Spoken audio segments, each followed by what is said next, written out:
کہ فجر کی نماز اسے چھڑا دینا ہے، فجر کی نماز اس کی چھڑا دینا ہے۔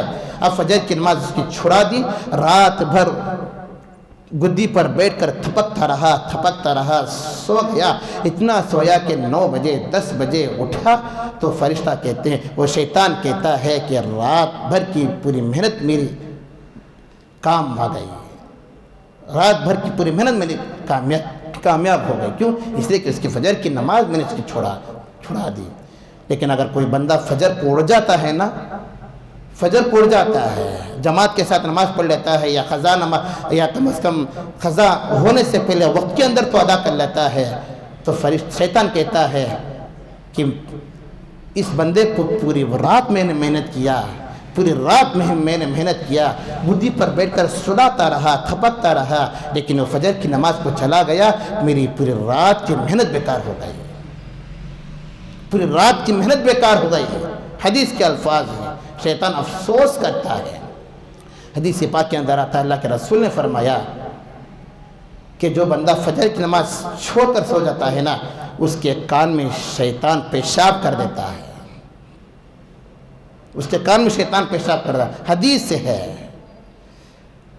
اور رات میں جو گندگی ناک کے اندر جمع ہوتی ہے، اب جب منہ دھوتے وقت گندگی نکلتے ہیں نا، وہ شیطان کی نجاست کا اثر ہے۔ ایک باریک بات اللہ کے رسول نے بتائی ہے، باریک بات اللہ کے رسول نے، لیکن لوگ نہیں سمجھتے۔ فجر کی نماز کا اہتمام کریں گے نا، فجر کی نماز کا اہتمام کرو۔ اللہ کے نبی نے فرمایا جو فجر کی نماز پڑھ کر گھر سے نکلتا ہے، ایمان کا جھنڈا اس کے ساتھ میں ہوتا ہے۔ مطلب یہ ہے کہ یہ ایمان والوں میں شمار ہوتا ہے، ایمان والوں میں شمار ہوتا ہے۔ فجر کی نماز پڑھے بغیر گھر سے نکلتا ہے تو شیطان کا جھنڈا اس کے ہاتھ میں ہوتا ہے۔ تو اللہ کے رسول علیہ السلام نے ارشاد فرمایا کہ میں نے دیکھا کہ سر کچلا جا رہا ہے پتھر سے، پھر آپس میں مل جاتا ہے۔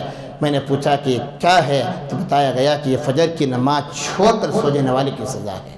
پھر اللہ کے نبی نے خواب میں دیکھا کہ کچھ لوگوں کے چہروں کو کاٹا جا رہا ہے،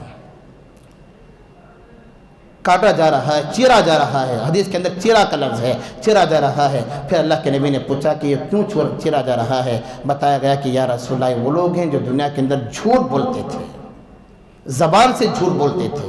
خواب ہے اللہ کے رسول علیہ السلام کا، زبان سے جھوٹ بولتے تھے۔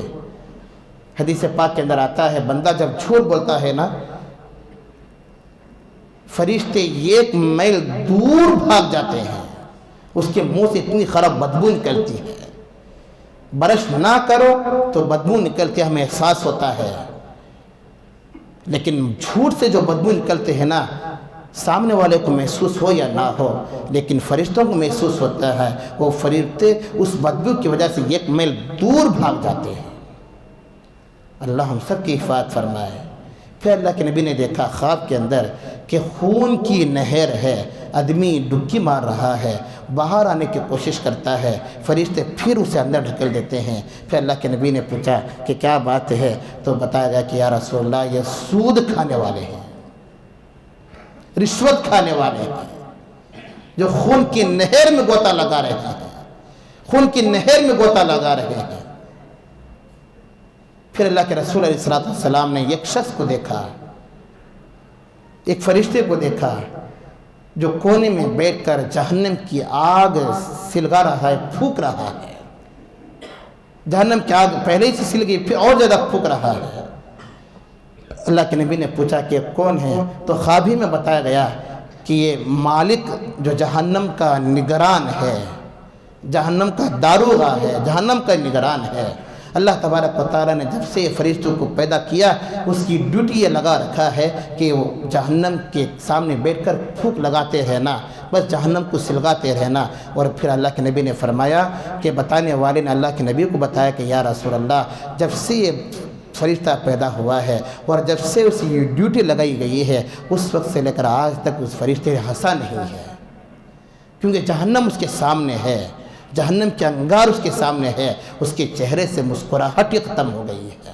پھر اللہ کے رسول علیہ السلام نے دیکھا، آگے چل کر اللہ کے نبی نے دیکھا کہ کچھ لوگ ہیں حضرت ابراہیم ایک لمبے خد والے آدمی کو دیکھا، اللہ کے پوچھا گیا کہ کون ہے، تو بتایا گیا کہ یا رسول اللہ یہ حضرت ابراہیم خلیل اللہ علیہ السلام ہے۔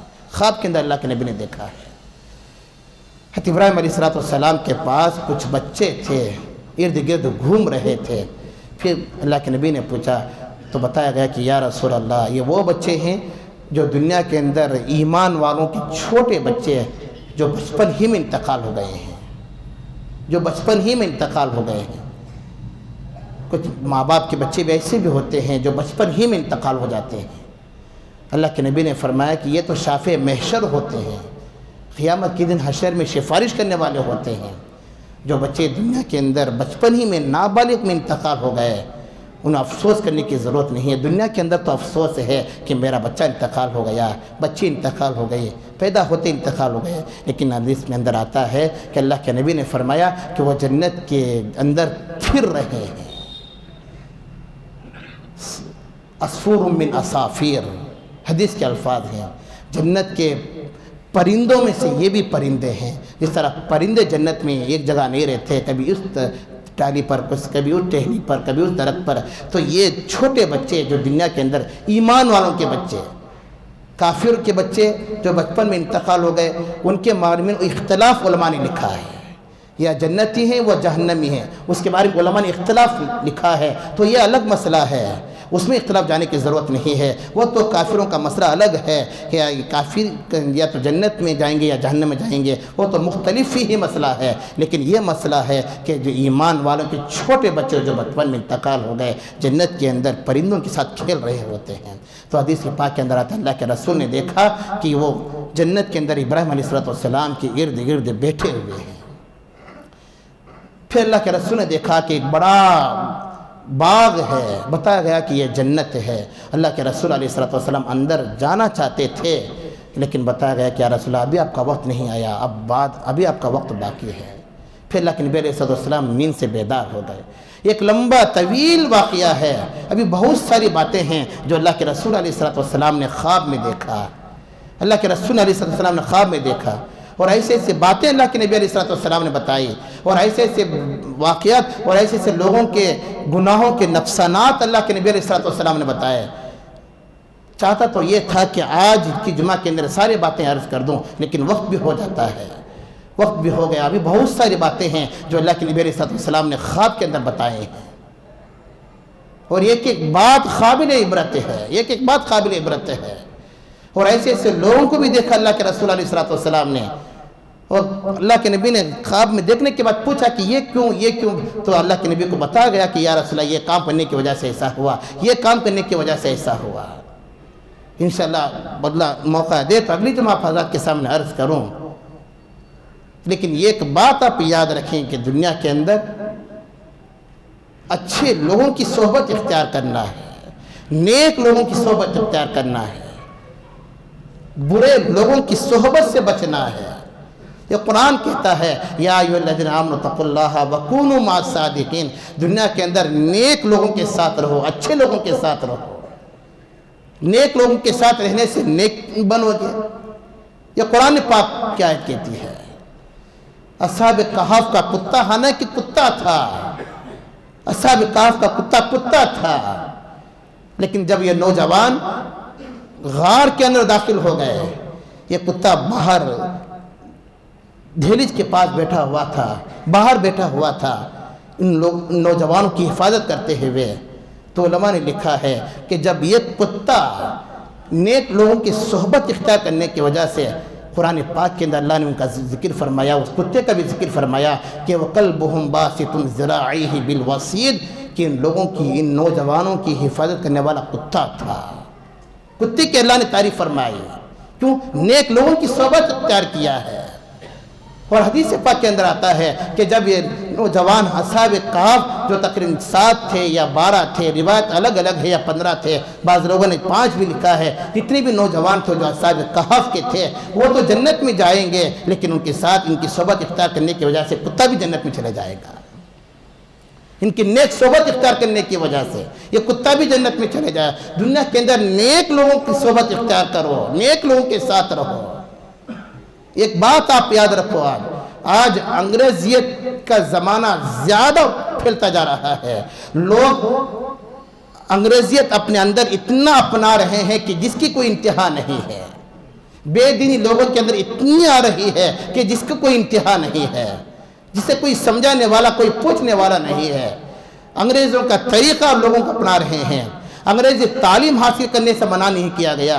آپ انگریزی تعلیم حاصل کرو, انگریزی تعلیم حاصل کرو. انگریزی تعلیم حاصل کرنے سے کسی نے منع نہیں کیا, لیکن انگریزیت اپنانے سے منع کیا گیا ہے. انگریزیت اپنے اندر داخل کرنے سے منع کیا گیا ہے. لوگ انگریزی تعلیم حاصل کرتے کرتے انگریزیت اپنے اندر اپناتے ہیں, انگریزوں کا چال طریقہ اپناتے ہیں. یہ برتھ ڈے بنانا یہ انگریزوں کا طریقہ ہے, یہ عیسائیوں کا طریقہ ہے, یہود و نصارہ کا طریقہ ہے. چاہے اپنا برتھ ڈے بناؤ یا پھر بچوں کا بناؤ, یہی تو یہودیوں کا طریقہ ہے, یہی تو انگریزوں کا طریقہ ہے. اور نہ جانے لوگوں نے کتنے رسوم اپنا لیے ہیں, کتنے رسم و رواج کو اپنا لیا ہے. ایسے ایسے کام لوگوں نے اپنا لیے ہیں جن کا نہ تو قرآن میں ثبوت ہے, نہ تو حدیث میں اس کا ثبوت ملتا ہے. دور دور تک قرآن حدیث میں اس کا ثبوت نہیں ملتا, نہ تو صحابہ کی زندگی میں اس کا ثبوت ملتا ہے. اب آنے والے 2 دن کے بعد جنوری فرسٹ ہے, 1 جنوری ہے, اور پتہ نہیں لوگ کیا کیا کرتے ہیں, کیا کیا کرتے ہیں. اللہ ہم سب کی حفاظت فرمائے. ایک بات آپ یاد رکھو, کان کھول کر سن لو آپ, کان کھول کر سن لو آپ, کہ اسلامی نیا سال محرم الحرام سے شروع ہوتا ہے. اسلامی نیا سال محرم الحرام سے شروع ہوتا ہے. جنوری سے اسلامی سال نیا شروع نہیں ہوتا. جب اسلامی نیا سال شروع ہوتا ہے تو پھر اسلامی نیا سال کی مبارکبادی دینا اسلام کے اندر اجازت نہیں ہے کہ ابھی محرم الحرام کا مہینہ مبارک ہو, اسلامی نیا سال مبارک ہو. جب اسلامی نئے سال کی مبارکبادی دینے کی اسلام کے اندر اجازت نہیں ہے تو پھر جنوری کی کہاں سے اجازت ہو سکتی ہے؟ آپ سوچ سکتے ہیں, جب اسلامی نئے سال کی مبارکباد دینے کی اجازت نہیں ہے اسلام کے اندر, آپ یہ نہیں کہہ سکتے کسی کو کہ بھی اسلامی نیا سال مبارک ہو, محرم الحرام مبارک ہو, کیونکہ صحابہ نے جب نہیں دیا, تابعین نے نہیں دیا, اکابرین نے نہیں دیا, تو پھر ہم کون ہوتے ہیں کہ اسلامی نئے سال کی مبارکبادی دیں؟ جب اسلامی نئے سال کی مبارکبادی دینے کی اسلام کے اندر اجازت نہیں ہے تو پھر جنوری کی کہاں سے ہو سکتی ہے؟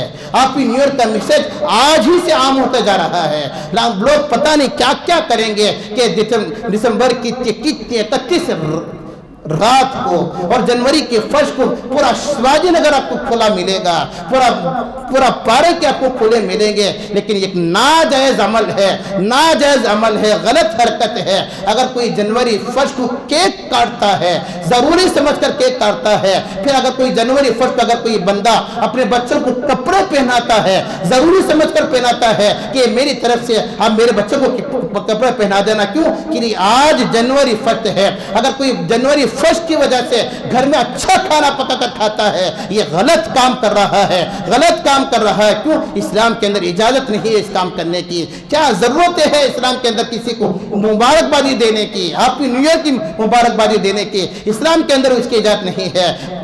کیک کاٹنے کی اجازت نہیں ہے, پارکوں میں پھرنے کی اجازت نہیں ہے. لیکن لوگ آج ہی سے پلان بناتے ہیں, آج ہی سے لوگ پلان بناتے ہیں, آرڈر دے کر کیک بناتے ہیں. یہ غلط کام ہے, غلط کام ہے. لیکن اگر کوئی بندہ ضروری سمجھ کر کام کرتا ہے, میں یہاں تک کہتا ہوں کہ اس کا ایمان خطرے میں پڑ جاتا ہے. پھر دوبارہ کلمہ پڑھنا پڑے گا, اس کو دوبارہ کلمہ پڑھ کے اسلام کے اندر داخل ہونا پڑے گا. اسلام کسی باپ کا کھیل نہیں ہے, شریعت کسی باپ کی جاگیر نہیں ہے کہ جیسا چاہے کرو. اسلام کے اندر, شریعت کے اندر جیسا چاہے کرو, یہ کسی باپ کی جاگیر نہیں ہے. قرآن کیا چیز ہے آپ سمجھتے نہیں ہیں, حدیث کیا کہتی ہے آپ کو سمجھ میں نہیں آتا, صحابہ کا طریقہ کیا ہے آپ کو سمجھ میں نہیں آتا. آج انگریزیت کی چال چلنے ہی کی وجہ سے لوگوں کے اندر یہ حالات ہیں, اتنے حالات خراب ہوتے جا رہے ہیں, مسلمانوں کے حالات اتنے بگڑتے جا رہے ہیں. اسی لیے اس کی وجہ یہی ہے, جو کام کرنا ہے وہ کام نہیں کرتے, جو نہیں کرنا ہے وہ لوگ کام کرتے ہیں. اس بات کو آپ ذہن میں رکھو, آپ ذہن کے اندر بٹھا لو. اگر کوئی 1 جنوری کی مبارکبادی دیتا ہے, اسے آپ ریٹرن میسج بھیجو کہ ہداک اللہ, اللہ تجھے صحیح سمجھ دے, اللہ تجھے ہدایت دے.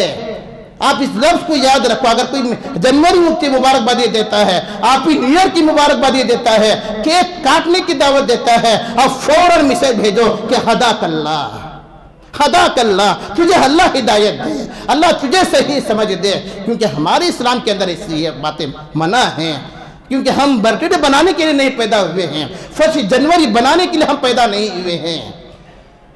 یہ عیسائیوں کا طریقہ ہے، یہود اور نصارہ کا طریقہ ہے، جو آج مسلمان اپنا رہے ہیں، آج مسلمان کر رہے ہیں۔ غیر کرتا ہے تو کرنے دو، کوئی فرق نہیں پڑتا، اگر کوئی اور کرتا ہے تو کرنے دو، کوئی فرق نہیں پڑتا، لیکن ایک مسلمان کرے، ایک نبی کی امت یہ کام کرے، داڑھی رکھنے والا یہ کام کرے، نماز کو آنے والا یہ کام کرے، پھر یہ کام اسے زیبا نہیں دیتا، مناسب نہیں ہے۔ اس لیے میں آپ سے اللہ کا واسطہ دے کر کہتا ہوں کہ ہمارا نیا سال جنوری سے نہیں شروع ہوتا، محرم سے شروع ہوتا ہے۔ جب محرم کی اسلام کی مبارکبادی دینے کی اسلام کے اندر اجازت نہیں ہے تو پھر جنوری کی کہاں سے ہو سکتی ہے؟ اس لیے آپ اپنے بچوں کو گھروں کے اندر بھی تاکید کرنا اور بچوں کو بتانا کہ بھی ہمارا اسلامی نیا سال جنوری نہیں ہے، محرم سے ہمارا اسلامی نیا شروع ہوتا ہے۔ کپڑے پہنانے کی اجازت نہیں ہے، کیک کاٹنے کی اجازت نہیں ہے۔ گھر کے اندر اگر اس دن خصوصیت کے ساتھ اگر پکا کر اچھا کھانا سمجھتے ہیں تو میں کہتا ہوں کہ بھوکے رہ جاؤ، کوئی فرق نہیں مرتا، کوئی فرق نہیں پڑتا، بھوکے رہ جاؤ، کوئی فرق نہیں پڑتا، دوسرے دن کھا لینا۔ لیکن اگر کوئی بندہ اچھا سمجھ کر، ضروری سمجھ کر پکا کر کھانا ضروری سمجھتا ہے، یہ اسلام کے اندر ناجائز باتیں ہیں، اسلام کے اندر ناجائز باتیں ہیں۔ اللہ ہم سب کو صحیح سمجھ عطا فرمائے، صحیح سمجھ عطا فرمائے۔ ابھی بہت ساری باتیں ہیں جو اللہ کے رسول علیہ السلام کے خواب کے متعلق اللہ کے نبی ایک لمبا خواب ذکر فرمایا، اگلی جمعہ میں آپ حضرات کے سامنے عرض کروں۔ دعا کریں کہ اللہ ہم سب کو عمل کی توفیق عطا فرمائے، کیونکہ میں شروع ہی میں کہا تھا 2-3 جمعہ پہلے انشاءاللہ 1:45 بجے بات شروع ہوتی ہے اور 1:40 5 یا 50 کے اندر بات ختم ہو جاتی ہے۔ اس لیے میں آپ سے گزارش کرتا ہوں کہ جمعہ کا دن ایک دن کا موقع ملتا ہے، کم از کم ایک دن جمعہ دن کم از کم جلدی آ کر بات تو کر سنو۔ سننے کی بھی عادت نہیں ہے لوگوں کو، کریں گے کیا؟ سننے کی بھی عادت نہیں ہے لوگوں کو، اس لیے نہیں سنتے نا، اس لیے نہیں کرتے، نہیں سنتے اس لیے نہیں کرتے۔ نہیں، کم از کم جمعہ کے دن تو بیان سنو۔ یوٹیوب میں تو نہیں سنتے ہیں نا، جو نہیں دیکھنا وہ دیکھتے رہتے ہیں، جو نہیں دیکھنا وہ دیکھتے ہیں، یا ایسے بیانات سنتے ہیں جن کے نہیں سننا ہے، یا ایسے بیانات سنتے ہیں جن کے نہیں سننا ہے، اس لیے گمراہ ہو جاتے ہیں۔ اسے کم از کم جمعہ کے دن تو آ کر کم از کم 1 گھنٹہ وقت نہیں نکال سکتے؟ اللہ ہم سب کو صحیح سمجھ عطا فرمائے۔ آخر میں ایک اعلان سننے کہ جاتے ہوئے ہماری مسجد کا خوب تعاون فرمائے، کیونکہ مسجد کا بہت سارا کام ہے، اس لیے آپ سے گزارش ہے کہ مسجد کا تعاون فرمائے۔